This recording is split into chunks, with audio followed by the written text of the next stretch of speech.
you own it. Let every mile bring a smile, yeah. Welcome back to the Road of Life podcast with McKay and Bennett. And this week we are super pumped because we've got two really fantastic guests with us today. We actually had the pleasure of being guests on Brigham's podcast way back in February. And Brigham is a charismatic guy fantastic storyteller with infectious energy. He's incredibly easy to talk to and spend time with. And so we're obviously pleased to have him. But we're even more excited to get to have his wife, Belinda, on the show with us, too. We have the pleasure of welcoming Belinda to her first ever podcast, and we're so grateful she chose to do that with us today. So huge thank you, Belinda, for joining us here today and trusting us to speak to everybody about the fabulous relationship that you and Brigham have together. And so just want to say a big thank you to both of you for being here. Yeah, absolutely. It's excited a pleasure to be here. Yeah. Let's get right into it and ask, how did you two meet? And tell us a bit about your family. Ladies first. Oh, thanks.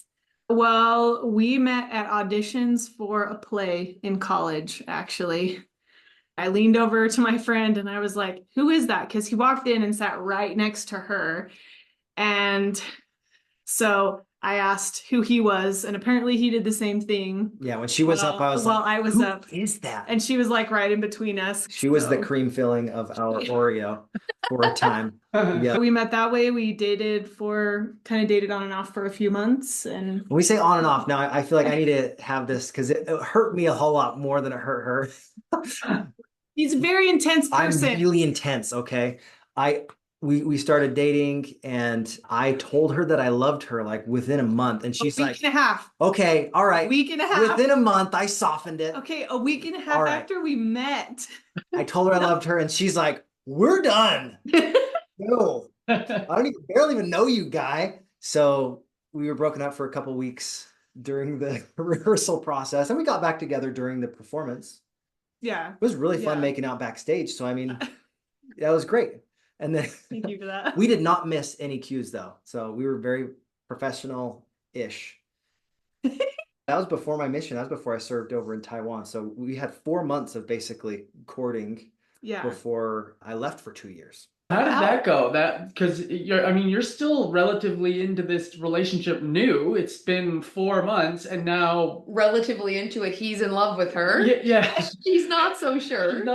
She may not be there yet. I don't know. In the first week and a half, she wasn't. I don't know about 4 months, but at some point, Brigham leaves. Walk us through that.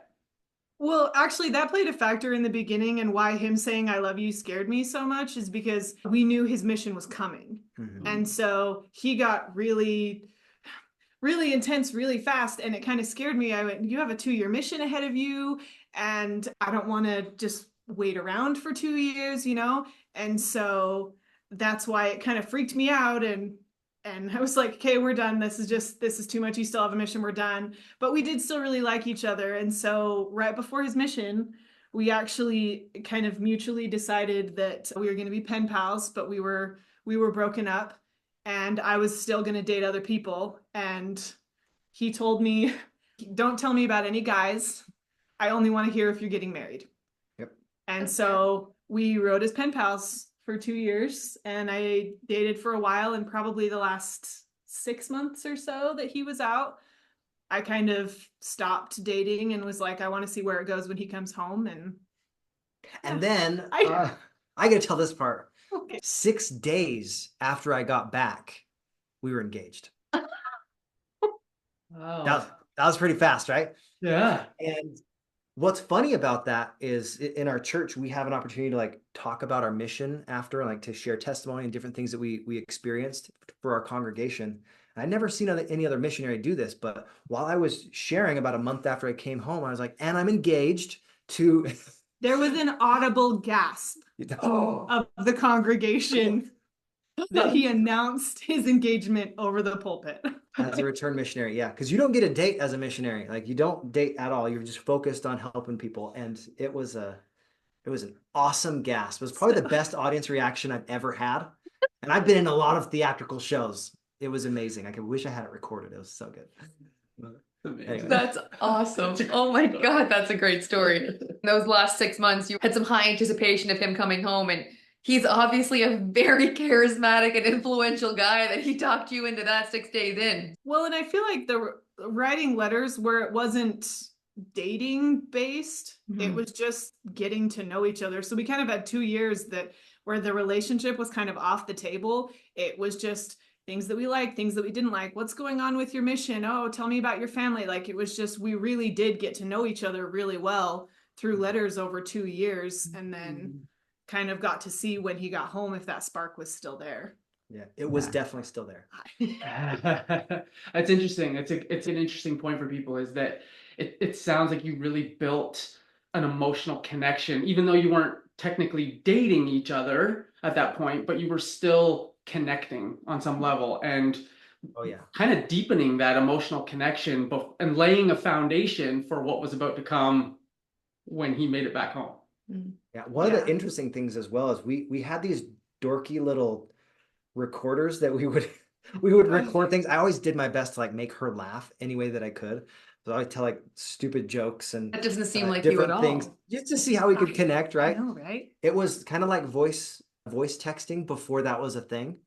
Yeah, just like the mini cassettes. Yeah, they were like tiny little things, and you could only have like an hour, so you had to be really selective with what you shared because you ran out of space really fast. Right. So I would record, over a 2 or 3 week period, and then I'd send her that tape. Oh, tell them the story of your mishap with one of the tapes. Oh, I don't know if you guys have ever had like UPS lose your mail or something. There was one time all I got in the mail was a little Ziploc baggie with the UPS label on it that was like, sorry about your package, and there was like a few pieces of paper and like a ripped envelope and like it's like a crime scene or something. It's crazy. But we lost something. So one of Brigham's tapes is out there somewhere. Yep, somewhere. Yep. Someone got that tape. Oh, that's hilarious. Maybe you'll get it back someday. So you were engaged 6 days after you came home, built on this incredibly strong foundation of friendship that you've been cultivating over the 2 year period that you were gone. How long after that did you get married? About 6 months. Mm-hmm. Wow.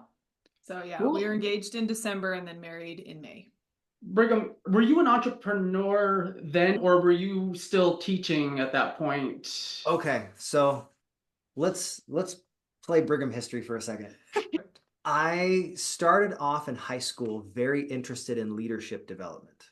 I was in a company that I think it was called Mona V, but the whole thing that I was attracted to was their personal development side, which was called Team. Together, everyone achieves more.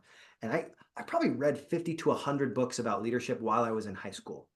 I never sold one of their products ever, which was really unfortunate, but it was a really good failure to say, wow, you actually need to like the product that you're selling to sell it. Mm-hmm. It's a great lesson to learn.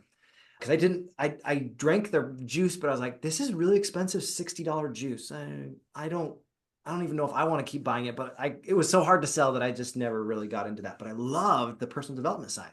Mm-hmm. So I had that desire to be a speaker in high school, and I had a desire to be a theater practitioner my whole life, an actor. And I was like, well, if I'm going to do anything, I want to be able to share great stories. I want to be able to connect with people.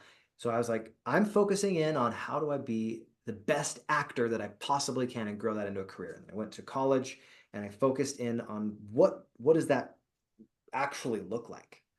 And that's how we met, was through theater, and we've done tons of shows together, and I did professional theater for a time. But one of the things that I wasn't told early on, but I guess I had parents that hinted at it, was you really need to make sure you're making money, not just making good stories. I realized really quickly in Utah, it's very challenging to only be an actor and make money, because it's called show business, not just show everybody what you're doing. So while I was going through that process, I was like, I need to figure out a way that I can make money. So I thought, well, what are the skill sets that I have? I'm a really good storyteller. I enjoy teaching, and I really love helping people. I was like, well, being a teacher makes sense. And then I have my summers open to do shows. I did that for 7 years, but I realized really quickly that vehicle was not going to get me where I wanted to go long term. Mm-hmm. So June 2022, that was 2 years ago now. That's crazy. I thought it was only a year ago. That was 2 years ago. I quit my teaching profession in public school, at least, so that I could pursue being an entrepreneur. In 2019, I did my first short-term rental, and I've been growing a short-term rental portfolio ever since then. And we've got 9 right now that's kind of sustaining us. But that's not the thing that makes me happy. The thing that makes me happy, that makes me want to continue to help, is being a speaker and a leader. So that is right now the engine that is letting our car keep moving forward. And I'm building this engine of being a speaker now and an entrepreneur. And I love solving great problems.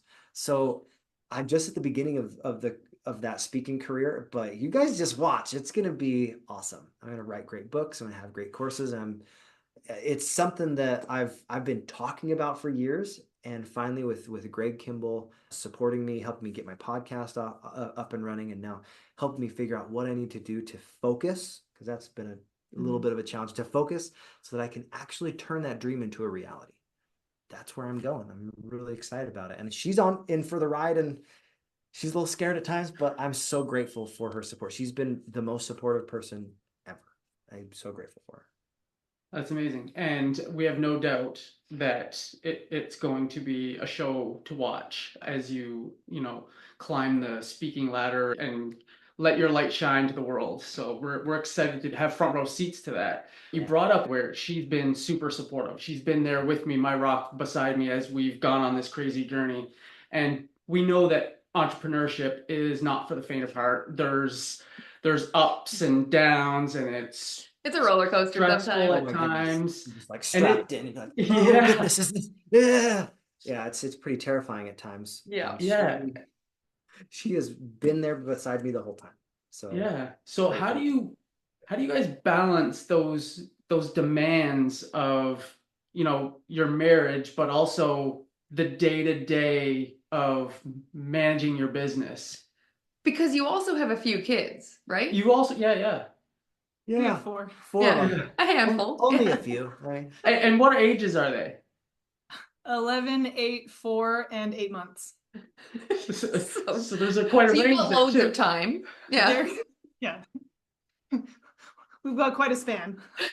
Yeah. So you've got a lot going on at home, right? Like 4 kids is bonkers for me. Is a lot going on, and like little tiny ones, like you got a whole range of them, and you've got the business over here on this side, and then you've also got your marriage. So like all of those things require a lot of time, attention, energy, focus.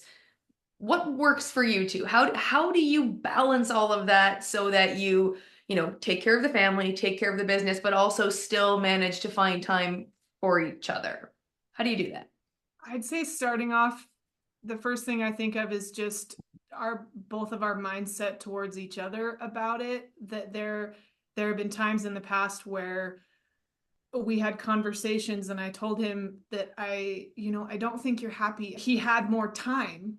He would go to work and come home, and we had lots of time together, but he wasn't feeling fulfilled or necessarily enjoying as much what he was doing. And now, even though we have a little bit less time, he feels like he's doing he's working towards what he's supposed to be doing.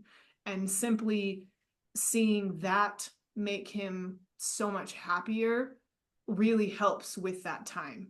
So, and knowing that he is enjoying what he is doing kind of bleeds into the family time as well. That happiness bleeds into the family time as well. So I feel like we have more, what's the word I'm looking for? More quality time together, and just communicating a lot with schedules and what's going on. I mean, we're still not great at it. We try and ask every single morning, hey, what does your day look like? Every single evening, hey, what does tomorrow look like? And just when we pass, hey, what's going on? Just to kind of constantly check in, because especially, I mean, being an entrepreneur, it changes regularly. He could have a schedule one evening, but by the time he wakes up, oh, this changed and this changed. And And then, oh, I had a phone call. I thought you were doing this. Just kidding. This changed. And so just trying to constantly communicate. One of the things about balance that I think is really helpful is knowing that we're both 100% committed. And that was something that I felt like I came into this relationship so hard committed that it scared her at first, but it endeared me to her later. Because when I say, I love you, I am here forever, she knows it. And that commitment is something that I think marriage is so key for. Because if you have someone that's only partially committed, they didn't fully commit. I mean, maybe they have a leg in the pool, but they don't have their whole body. And I like the analogy of you have to go 100% on both ends. If you've got a bridge on one side and they go 95% and the other side goes 95%, that bridge is still going to collapse. But if I go 100% and then she goes 100%, then thanks for being my bridge. We can actually survive. And I think the difference between someone that gets divorced and someone that stays together, they have the same problems. Almost always you have the same problems. It's, are you committed to solving them together or not? And I think that's one of the ways that we find balance. I love David A. Bednar. He talks about balance is a myth because he's like, well, every element of your life is like a spinning plate, and you get that one plate, spin it as fast as you can. You're like, all right, good. Now you go to the next plate and you spin it and you get it going. You're like, oh, there's our marriage. You spin that plate. Oh, got to come back to this one and spin it again. And you just keep getting those plates spinning, but you're bouncing back and forth, and you just have to be where you're at in that moment. And maybe you're spinning the marriage plate. Maybe you're spinning the family plate. Maybe you're spinning the work plate, but you have to choose in that moment, because if you're trying to spin two plates at once, what happens? You break both the plates. So you have to like hold the stick and then you spin that plate and you make sure it's going, and then you do the next thing. And I think part of that, I'm not perfect at this, guys. I'm talking to myself too, but part of that is being intentional with your mindset, your skill set, and your tool set in every compartmentalized part of your life. I think the other thing that helps is both of us recognizing that we're always a work in progress, that neither one of us is like, no, I'm good at this. You're the one that needs to be better. No, I've got this figured out. You're the one that needs to figure this out. Like remembering that both of us are trying, and as good as we communicate, we can do better. As good as we're planning, we can do better. As good as, and just kind of giving each other that grace that we are, okay, we failed this time, but we're trying. Yeah.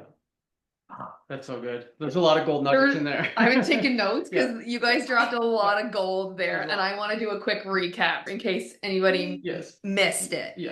The first thing that Belinda said that resonated so much for me and for us, I think, was the fulfillment, that Brigham is lit up from the inside doing what he loves to do, as opposed to feeling his light dimmed doing something he wasn't fulfilled with, which, I mean, especially for you, but for both of us coming out of our corporate jobs, we had that same feeling like we're unfulfilled. Like we had a lot of time to spend, but to the same situation as you weren't content in your life. So there was that sort of discontent inside of you that would come out. When you're on your path doing something that you love to be doing and feeling fulfilled in what you do, you're lit up from the inside, and that's a contagious light that shines throughout all aspects of your life. So I think that's almost like the foundation for creating the happy marriage, the happy family, the happy self, is to feel that sense of contribution and fulfillment in what you're doing, and you can bring that to everybody else. I thought that was a huge gold nugget of just awareness to kick things off. The second thing I heard Belinda say was the communication, but specifically the check-ins. We are giant fans of checking in. I love the morning check-in, especially for business or for entrepreneurs, because to your point, it changes. Spoke in the wheel, like things change. And so what's the day look like? When are we going to get to connect over a walk? When are we going to get to do this today? What's your day look like? Just having a good sense of what the day looks like. So you've kind of got expectations set. And then the end of day check-in, I also love. It's my favorite one, actually, the end of day check-in. Those check-ins are important for the logistics and all of the things, but they're also sort of like a secret message that I care about what your day looks like. I want to make sure I'm involved in it. I care about how it went. I want to make sure you know that I care. Like those check-in questions beyond just the actual infrastructure of communication are the way to Emotionally connect. emotionally connect and include each other in your days. And so I think those are so, so important. The next thing I heard was from Brigham when he was saying the commitment 100%. and having that, knowing that that person's there, they're committed. So even when craziness happens, life comes at us fast, entrepreneurship comes at us fast, you can rest easy knowing that this part of the life, our relationship is, we've nurtured it, we've taken that opportunity to make sure that we're both committed and there for each other, and so that there's a less added stress because you've taken that time to develop that foundation in your relationship. So it helps other aspects of your life. You can now give more energy to your entrepreneurship or whatever it is, because you know that Belinda's got your back. Yeah, it's like this trust. It takes this weight off that like, I know they're there. Even if you're going through a season of difficulty or some hard days, like maybe you don't agree on the path to get somewhere. You have your North Star that you're trying to get to. You may not always agree every day on the exact route to take for that day. So some days are harder than others, but there's that intrinsic trust that they are there. Yeah. He is there, she is there, no matter how we disagree on this or no matter what the kids have done, that human is there for me no matter what happens. And I loved how you pointed out the difference between people who get divorced and who don't get divorced. We all have the same issues. We all deal with the same stuff. It's the trust and the commitment to figuring out the way through, because there is always a way through it. It's just, how committed are you? How committed are you to figuring it out, to getting the help, to talking to the people? Like people have what you want, that thriving marriage, that successful business. People have that. And if you're going through a season of difficulty, it's how committed are you to getting through that season of difficulty and to the other side? Because there's always an other side if you're willing to be committed enough to put the work in to get there. And so I loved that. And then I loved what you said around being where your freaking feet are. A lot of times we think our most important resource is our time, but our most important resource is actually our attention. So you can spend all the time together in the world, but if you're not actually being where your feet are, being present in the moment, giving your 100% attention, spinning one plate at a time, giving all your attention to that one plate, you're going to break the plate. And so being in the moment with your kid, with your wife, with your business, wherever you happen to be, it's that dedicated attention. Like that was liquid gold coming out of you. And then the last part from Belinda. Was it liquid? I don't know. Maybe it was a gold nugget. A little bit of spit going out there, right? That was probably for me, right? That was a liquid gold. The last thing I heard Belinda say was you're both works in progress and that you share the accountability, you share the need for growth, you share grace with each other. Offering each other the benefit of the doubt. 100%. Yeah. Knowing that you're both trying, you're both doing the absolute best you can, showing up as your best selves every day, what your best is on that day, the best we have for that day, and just knowing that that person is showing up as best they can. And yeah, they're human beings, they make mistakes, and just offering that grace is so important. Can I share a quick pattern interrupt? Of course. Okay, so I get distracted very easily, right? And this week alone, I was playing pickleball twice. One of the times where we had a communication breakdown, I forgot to tell my wife I was going to go play pickleball after the gym because I didn't think to tell her, which is, don't do that. But I was playing for, I was going to be like an hour. It ended up being like 2.5. And I mean, it happens. Pickleball's fun. It's so fun. It's so much fun. I know. And I was focused on just crushing it. I was doing really well. But Belinda is on the ball and she calls me. She's like, what are you doing? You need to get to work. You need to freaking focus on things. I was like, oh, I've been exercising / playing pickleball for 4 hours total because I went to the gym and then I went and played pickleball. Yeah, I need to get to work today. I should probably do that now.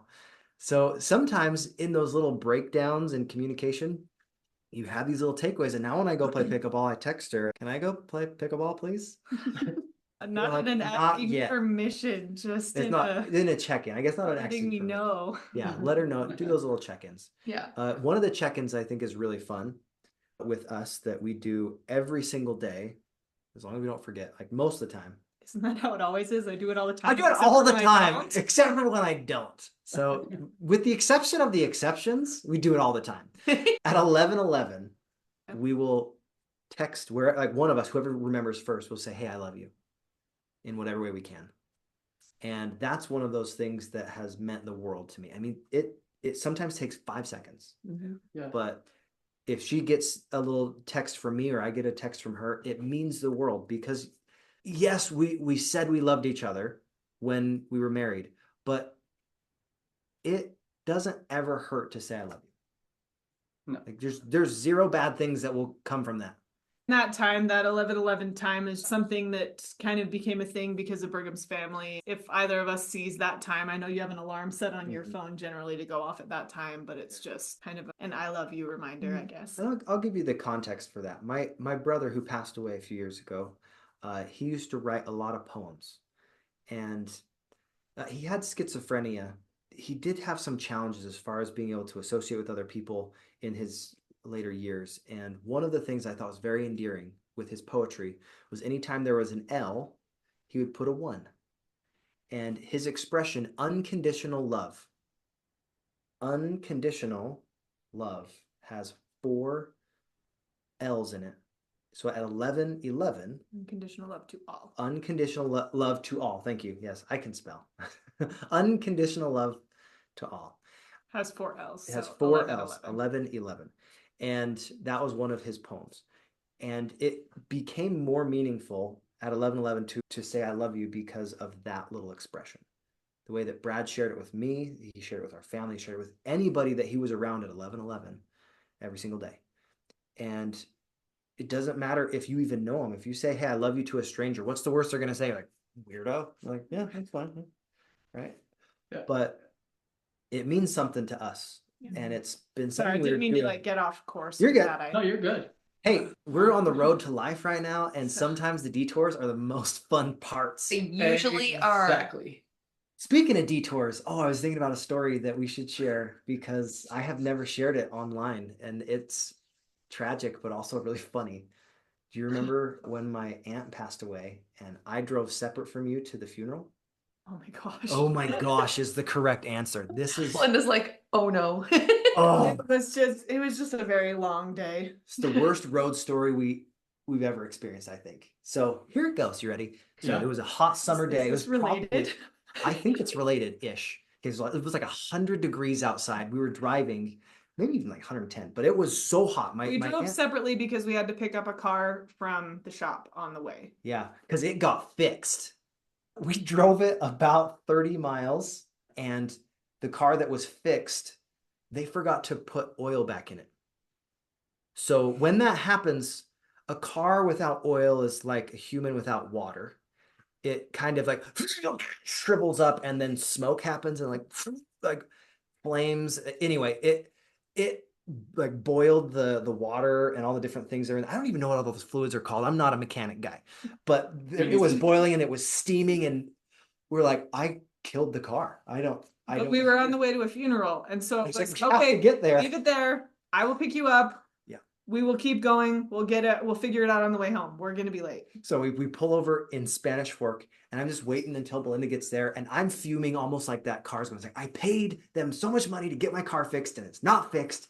And I was frustrated, and then we're driving in our car, and it's a hot day. I think I remember this because it was so like sticky hot. And waiting, it was probably only a half an hour that I was waiting in the sun. Sitting in a hot car is actually hotter than sitting outside the car. So I was not even in the car, but I was drenched in sweat, going to a funeral, smelling to high heaven. I get in the car and she's like, whew, had a rough time? And I was like, yeah, a really rough time. Well, the air conditioning helps a little bit. I'm still like pitted out in my suit and stuff, which is gross, but didn't have a change of clothes. We get almost to the exit, and this car starts like having these awful groaning sounds. And I was like, what is wrong with our vehicle? And it just like, I We don't made it know. off the exit. We made it off the just exit, but slowly, the and then it battery, was done. it just like, it gave up the ghost. It died. And we had to just keep pulling over and starting the car. And then it would light up for a second, like, okay, we can do this. And then we'd get on the road and then the car would die. And what happens when the battery dies is the steering is no longer power steering. So it's like, you're like going really hard. So we got over to the side, and the last 2 or so miles were extremely stressful. But we get into this gas station about 10 miles from where we're supposed to go, and the funeral's already started. So we know no people that are close by that can come help. I mean, we And did all have the family at the funeral. yeah, we had like but obviously 50 no one people is at the answering. funeral, but it's a funeral. They're not looking at their phone. So I'm calling every single person I can think of. I'm texting them, hey, we're stranded here. Can anyone come get us? We're in a tiny little town that doesn't have good reception to like even get an Uber or something. We have all our kids with us. So it's sweaty and we're tired and frustrated. And then after that breakdown, my sister-in-law, she's like, oh, I saw your 12 texts. I'll come pick you up. We had to get 2 trips back there. We missed most of the funeral. And after we get our car situation figured out, we're there at the funeral, I'm like, that was an awful experience. My aunt had died. Both cars had passed away as well. It was just, is that the wrong way to say it? They had given up the ghost. However you want to say it, both cars were no longer with us. With us. Right? Yeah. The vehicle had gone. And we're like, how do we get home now? Because Oh, shoot. literally we're hours from home and nobody else planned on having passengers. And we have a lot of kids. So we like divvy up the kids like you're playing Uno or something. And Everyone we're gets a kid. trying to figure out this situation. It's like, it's kind of late now. And we just drop our car off at this random mechanic shop. And we're like, hopefully they can fix it tomorrow because nobody's there right now. I call the guy at their late number. They're like, yeah, we'll get to it by Monday. I was like, oh, okay. And we drive home. And on the way home, I just have this idea. I was like, well, if this is the worst that it can get, man, life's going to be great. Because it wasn't that bad. In the moment, awful, absolutely awful, sweaty, drenched, smelly. Missed the nice parts of the funeral and got the sad parts of the funeral. And man, sometimes life lifes you in a way that you have both your cars break down and everything feels like it is just broken. But after the funeral, on our drive home, we all got home. We were healthy. We had our kids. Nobody was hurt. Literally, the cars died, but we were fine. Yeah. And a lot of times it's the way we think about those situations that dictate whether or not it's good or bad. And now I would say that's a really funny story that was awful to live through. But when you have time and pain, that turns into a good story. Mhm. Yeah. And that's part of the way that I think that marriage is you will have moments where your cars break down, where you feel like everything is going against you. Yeah. But then you look around and you're like, I'm still with the one I love. Yeah. I'm here because I chose to be here. And I'm committed to being on this road of life, even though both of our cars broke down and now we have to hitchhike like hobos. It's okay. Because you have each other. Because we have each other and we're just like holding hands, hitchhiking. No, So there true. you go. It's all about perspective, right? That day could have been Absolutely. so much. It was bad as it was, but could have been so much worse if both of your attitudes were any different than what they were Mhm. that day. Going with the flow made it so much easier than had you been at each other. Stress happens and it's easy sometimes to fall below and not rise above. Let that impact you and take you completely off course. So it's a really cool story. Yeah, it's funny because I was thinking when you started this story, I'm like, oh, I want to ask them how they get through the hard days, right? 'Cause this is a hard day that they are experiencing. And entrepreneurship, it brings hard days. Marriage brings hard days. We all have just days that are harder. And how do you two sort of pull each other through those hard days so that they don't cascade. When I was younger, I used to think that having a good life means it was good days. Having a good marriage means we don't fight. Having good kids means they don't do things wrong. And recognizing over time that just because bad things happen, just because you have a bad day, doesn't mean it's all bad. And there's going to be both of those things. And sometimes listening to personal development things, I sometimes would get the idea that they have it figured out and they can stop themselves before, when I think a lot of times what it actually is we make a mistake, but we're aware that we made a mistake so that we can do better next time, even if we just don't make as bad of a mistake. And then over time, slowly get better. I think with those bad days, it's taking those little steps and going, hey, I maybe didn't handle this as well as I could have. How can we talk about it honestly and learn how to do better next time? Because if we just shove it under and go, it was fine. But if we actually go, no, I didn't handle this well. Why didn't I handle this well? And how can I do it better next time? Because I definitely fly off the handle sometimes, and trying to figure out what those things are. One of the ways that I think we deal with hard times is we focus on what are the controllables, what are the things that we actually can do. I've heard multiple people, most of the time it was in a sports reference, but even in personal development, if you can control the controllables, the things that you have an ability to move the needle on, then what are you worrying about all the other things? Worry is just praying for your problems to come true. Heard Greg say that, I've heard so many people say that. And you think about the things that we focus on in large and the things that we want. If we're always focusing on those challenges, they're going to persist in our life. They're going to stick around. But if we say, oh, here's the challenge, what are my other obstacles? How do I get around this? And we focus on a solution rather than just the challenge, then we will find ways around it. This is one of the things we have in common. We were actors in theater. And one of the things that's so important as an actor is you have this intention. You're like, hey, I need to go from this side of the stage to this side. Well, how do I motivate that? Now, what's the obstacle that's stopping me from going from here to there? All right, what are tactics that I can use to get over that obstacle, through that obstacle, around that obstacle, use the obstacle to catapult and jump over it? There's so many different ways that you can use the obstacle, because the way to what you want is through, around, or using that obstacle.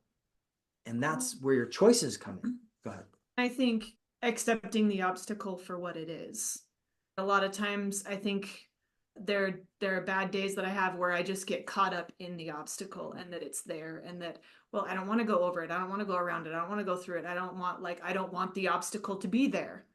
Okay, it is. So deal with it. Congrats, you stated it. We don't either. But just acknowledging that it is what it is, and being okay with that.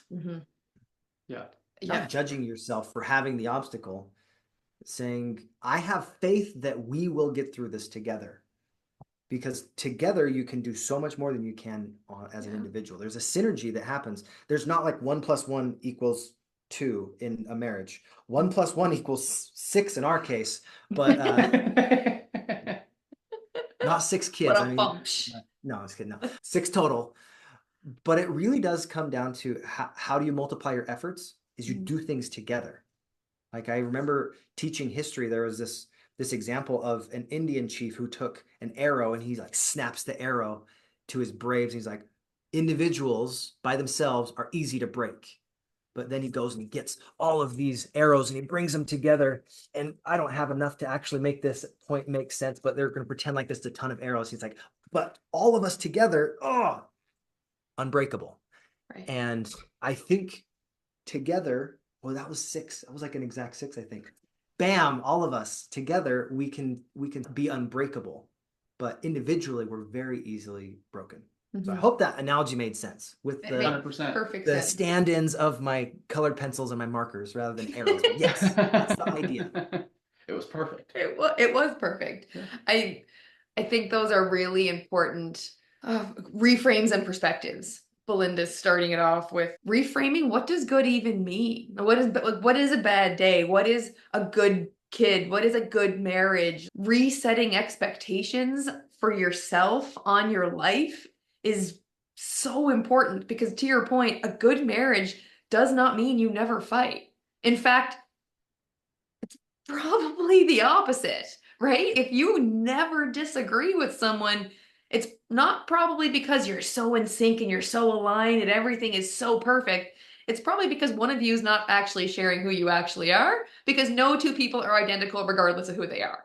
Can I share a theatrical example really quick? Yes. You'll know this. Okay. Okay, so Nora and Torvald. What was the name of that play? Anyway, Doll's House? Doll's House, yes. So The Doll's House by George Bernard Shaw. There is this awful relationship that is brought up in this amazing play. But this lady, she's basically caged her entire life. She can't have candy. She can't go out and do different things. She is Torvald's little bird. She's his in doll. a cage, his The doll's doll house. in the doll's house. And Playing mom, playing wife. yeah. Mm-hmm. And they never really have any communication that is more than surface level. Mm-hmm. They have kids. They have a model marriage. It looks beautiful on paper. They're in a gorgeous house. Everything looks perfect. However, the undercurrent of their relationship is indifference. They're not connected. And you see the way that Nora responds to Torvald in comparison to how Nora talks to her best friend, who she's hiding how she goes and she gets treats, these little candies, and she's hiding who she is and how she wants to speak out. So at the very end of this, they break up, and in that argument is the first time that they are able to actually have a conversation. She's like, this is the first time you've spoke to me as a human being and not as your little bird or as your little doll. And I think in marriage, the way that you communicate and the way you actually have heart-to-heart conversations, that is what is going to make all the difference. Oh, I think it's Henrik Ibsen, isn't it? Yeah, Dang it. I was double Oh, checking. you're I was like, like, I Ibsen? don't think it's Bernard Shaw. Thank you it's so Ibsen. much. I just had that thought too. I was like, no, that's an Ibsen. Thank you. You're I love welcome. you. See, this is how we're connected. That's why I was like, I don't think it's wait a Shaw. second. Thank you for correcting me. You didn't even have to look it all the way up. I remembered it though. But sorry for the misquote. It wasn't George Bernard Shaw, although there is some really good things that he wrote. Right? You don't have to be perfect. But one of the things I've learned from that story is have real conversations. They could have saved their marriage early on if they actually communicated and opened up, and he treated her and she treated him the way they wanted to be treated, and they were equal helpmeets. They were people that were in it together rather than you're my doll and now I'm going to do all my business, I'm going to do all the other stuff. That's not how our relationship is. And if it ever is like that, I want her to, take the doll and hit me with it. So I wake up and be like, Brigham, you're being dumb. I was like, I know. Sorry. And we fix it. Yeah. Because It's such a good point. And so many people shy away from conversations where you're being yourself, right? Where you're sharing some of that stuff that either you're afraid of or you're uncomfortable with.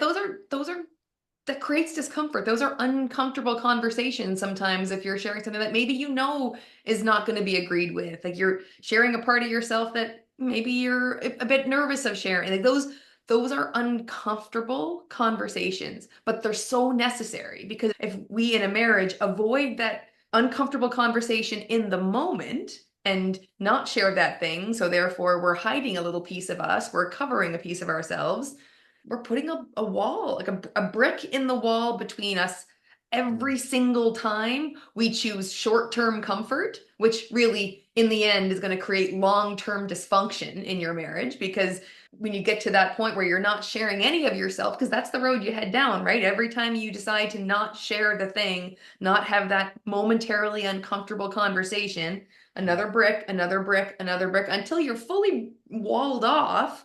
And then that conversation becomes so impossible in your brain to have that you've got a completely dysfunctional communication between you where you're only talking about the surface level, when, to your point, marriages can be saved by being willing to have that uncomfortable argument sometimes that we just don't want to have, because we're so afraid of that discomfort in the moment, that we're willing to live with the discomfort for long periods of time.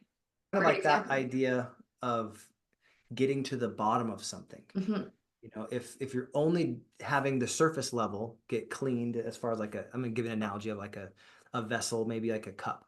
If Mhm. you only clean the outside of it, Mhm. you drink that cup and suddenly it's kind of gross. Like we have our daughter learning how to, you know, do the dishes right now. Little Trixie, she's adorable. Sometimes she misses little parts. There's little bits of food, and we're like, okay, I'm gonna wash this again before I drink from it. But if you get to the bottom of things and you actually take care of the root source, the issue, you clean it up, then you can have confidence that Mhm. you're moving forward in the right direction. But if you don't, you take that off the shelf and you're like, do I dare drink out of this? Okay, yeah. Right. There's a hesitancy there. Yeah. But if you actually deal with the challenge, there's confidence that we're moving forward. Yeah. I love it. You talked about a relationship, not so much a rule, but like a tradition that you have with the 1111 and texting each other wherever you are in the world. I love you. Do you have any relationship rules or any non-negotiables Yep. in your marriage? We do. We don't joke about divorce. Nope. Mhm.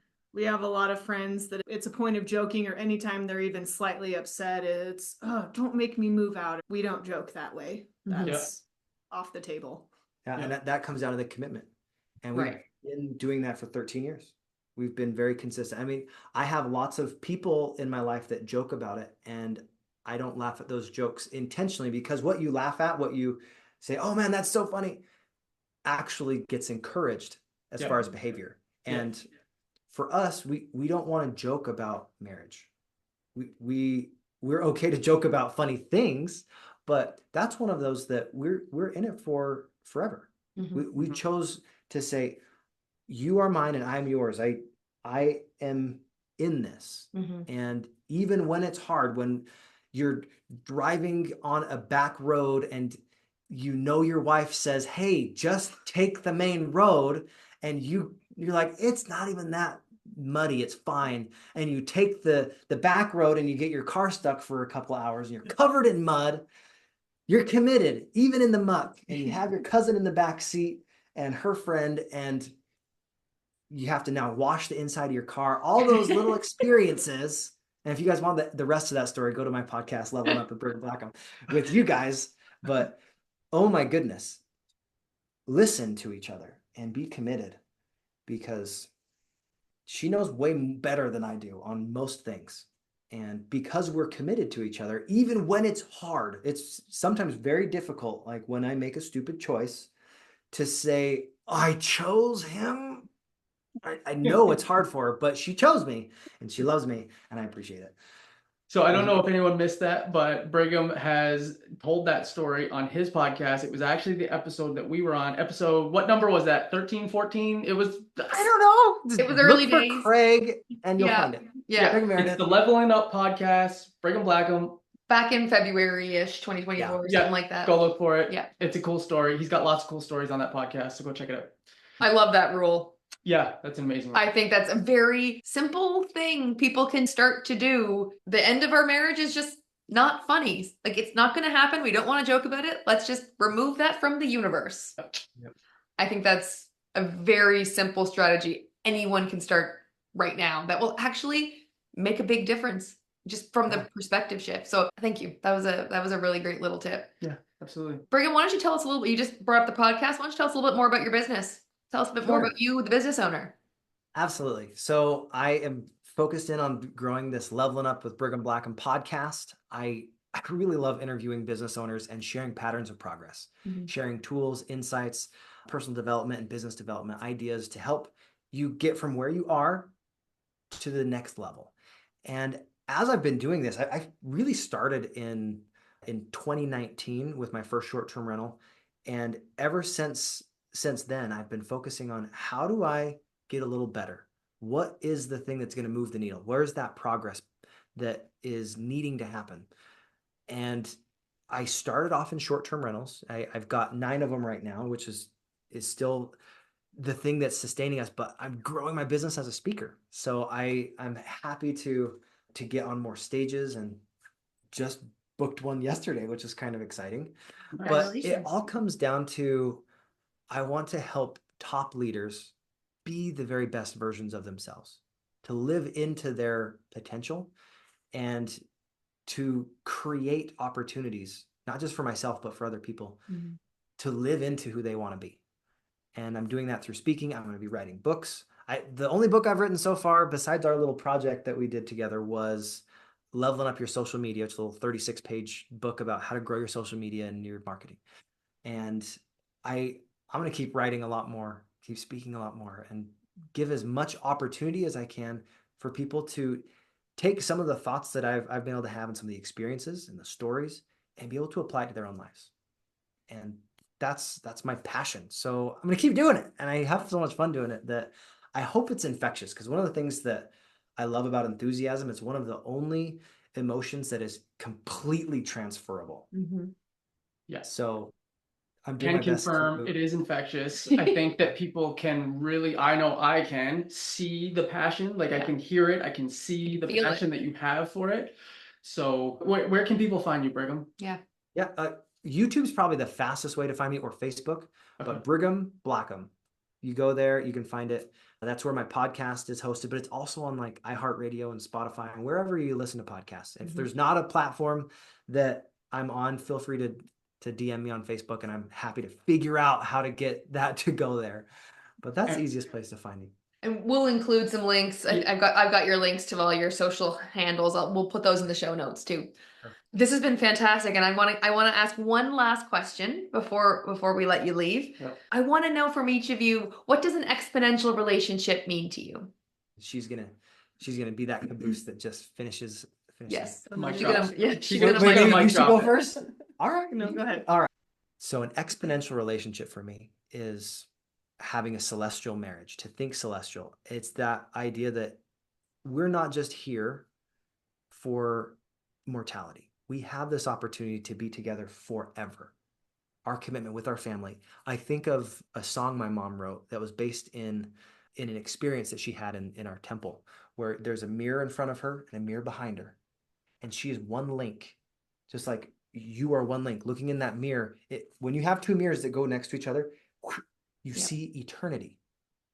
Eternity as far as your progeny and those where you came from as well.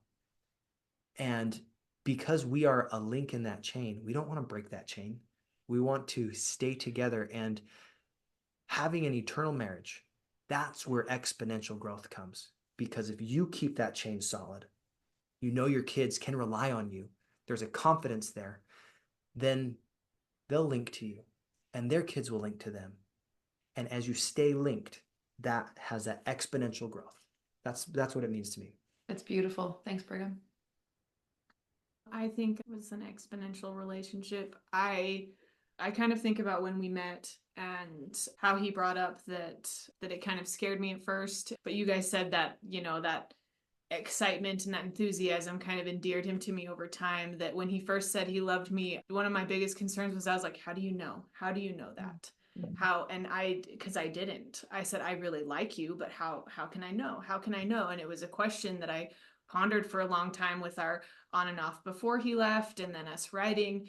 And I kind of realized over time that the thing that was the most important to me was that I could count on him, that commitment was there, that I knew, even though as I struggling through my feelings and figuring out where I was and up and down, he was there the whole time. And that I knew no matter what happened, no matter what bad days I had, any of those things, I know he's not going to turn around and leave on me because I have a bad day or because I make a mistake. And so that to me is a relationship, an exponential relationship where both of us know that we're going to be holding hands the whole time. Amazing. Oh, I love it. Love it. Thank you for that. Thank you both. This was an amazing episode. I think there's so much gold in this episode. Thank you. I feel really incredibly blessed and grateful that you are both willing to spend the time with us and share your story and share your wisdom. Because one last funny story before we sign off is when you and Brigham were texting back and forth about coming on to the show, I had a very big laugh when Brigham sent a voice memo of his conversation. So Brigham, Oh my gosh, Brigham he was all actually in. sent that? Oh, I totally sent that. Brigham, oh, you didn't know? Okay, well here, this is a funny story for everybody. So Brigham, He says, I'm in, let me check with Belinda. Yeah. And so he goes and he records the conversation. So what should I tell them? Are you in? And well, I'm not quoting verbatim, but something to the effect of, tell them I'm open to it, but it's not my wheelhouse or not my cup of tea. It's not my strength, but I'm open to it. Brigham gets immediately into the mic. She didn't say no, we're in. And so I just thought that was hilarious. It was really funny. Yeah. I thought you only sent that ending part. Oh, that's funny. Yeah, I totally recorded the whole thing. So that was good. True story. True story. True story. Yeah. Oh, thank you, both of you, but especially Belinda. I know this was outside your comfort zone, and Yes. you had so much helpful, important strategies, self-reflections, lessons to share that I think will really help a lot of people. And so, A, congratulations, you nailed it. And B, huge thank you. It was great. Thank you. It was an honor to be on here. Thank you so much, guys. Love you. Yeah. Love you more. And that's it for this episode of the Road to Life podcast. So thank you so much for listening, and we will catch you in the next episode. If you want to continue the conversation, join our free Facebook group at facebook.com/groups/traveling the road of life. We can't wait to see you in there. And if you loved today's episode, because Brigham and Belinda did bring the heat, then we'd be so honored if you'd share it with a friend who also needs it. And thanks so much for listening. We will catch you next time. You've got this. Bye. Road of life, yes, you're on.